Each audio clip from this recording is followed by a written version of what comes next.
Are you building modern AI systems on Kubernetes but feeling overwhelmed by the number of tools and technologies?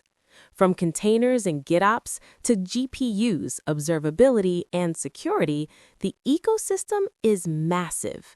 In this video, I'll break down a complete production-grade technology stack used in real-world AI platforms, step by step, so you understand not just the tools, but why they matter. Let's start from the foundation, the container layer. We use Docker, Containerd, and BuildKit to build and run containers efficiently. BuildKit helps speed up builds using parallel processing and caching, which is critical in CI pipelines.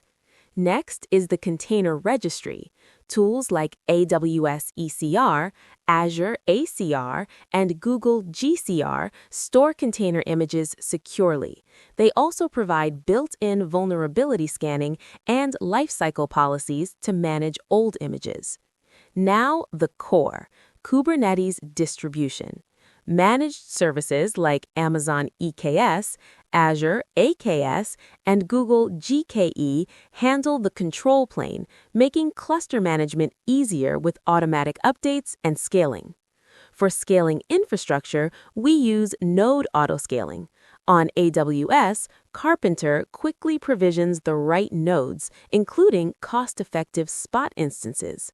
On Azure and GCP, the cluster autoscaler handles similar scaling needs. Moving to package management, we package applications using Helm and store charts in OCI registries. This makes deployments consistent and reusable.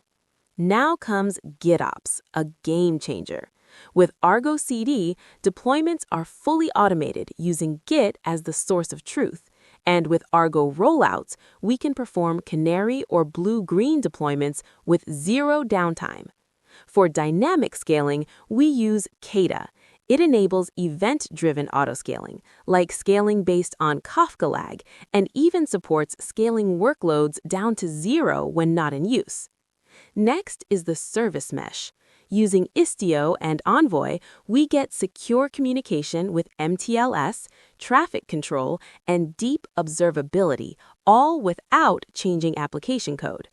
Now let's talk about GPU support, which is critical for AI. With NVIDIA Device Plugin and DCGM Exporter, we manage GPU resources and collect metrics. Tools like vLLM enable high-performance LLM inference. Speaking of inference, we use multiple inference servers. vLLM for high-throughput LLMs, Hugging Face TGI for transformer models, and Triton Inference Server for optimized GPU workloads. For security, secret management is essential. Using HashiCorp Vault and External Secrets Operator, we securely manage and inject secrets into Kubernetes with automatic rotation and auditing. Next is security scanning.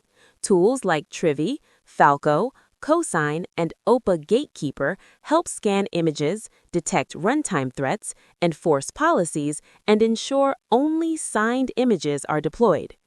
Now let's look at networking. We use Cilium and Calico for advanced networking and security policies. Cilium leverages eBPF for high-performance traffic control and visibility.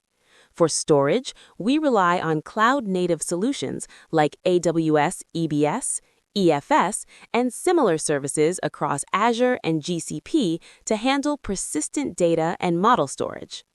Then comes observability, one of the most critical layers. With Prometheus, Grafana, Thanos, Jaeger, FluentBit, and OpenTelemetry, we get complete visibility into metrics, logs, and traces, enabling faster debugging and better performance tuning. Finally, the CI/CD pipeline. Using GitHub Actions combined with ArgoCD and Argo Rollouts, we automate build, test, scan, and deployment, ensuring safe and continuous delivery. So, this is what a modern, production-ready AI platform stack looks like. It's not just about using tools, it's about integrating them into a scalable, secure, and observable system. If you found this breakdown helpful, make sure to like, share, and subscribe for more deep dives into Kubernetes, cloud native, and AI infrastructure. And let me know in the comments, which part of this stack do you want me to explain in detail next?